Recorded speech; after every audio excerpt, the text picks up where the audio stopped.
تو عبداللہ ابن عباس رضی اللہ عنہ کہتے ہیں کہ نبی مکرم علیہ الصلوۃ والسلام نے جب دیکھا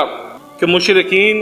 1000 سے زائد ہیں اور میرے ساتھی جو ہیں وہ 319 ہیں، تو نبی مکرم علیہ الصلوۃ والسلام نے اپنے دونوں ہاتھ پھیلائے اور اپنے پروردگار سے پکار کر دعا کرنے لگے، اللہم انجز لی ما وعدتنی، اے اللہ تو نے جو وعدہ مجھ سے کیا اس کو پورا کر،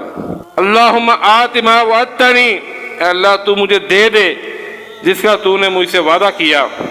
اللہم ان تہلک هذه الإصابة من اہل الاسلام لا تعبد فی الارض،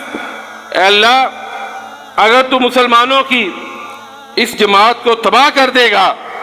تو پھر زمین میں تیری عبادت کوئی نہیں کرے گا، بلکہ اس زمین پر شجر حجر اور جو بت ہیں ان کی عبادت کی جائے گی۔ پھر نبی مکرم علیہ الصلوۃ والسلام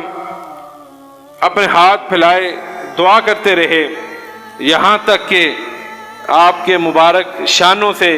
آپ کی چادر اتر جاتی ہے۔ تو سیدنا ابو بکر صدیق رضی اللہ تعالی عنہ جو یہ منظر دیکھ رہے تھے وہ آگے بڑھے اور آ کر انہوں نے آپ کی چادر مبارک کو آپ کے مبارک کندھوں کے اوپر ڈالا اور آپ کے پیچھے سے لپٹ گئے اور عرض کہ اللہ کے نبی بس کیجئے، آپ کی اتنی ہی دعا کافی ہے، اب اللہ تعالیٰ وہ اپنا وعدہ پورا کرے گا جس کا اس نے آپ سے وعدہ کیا ہے۔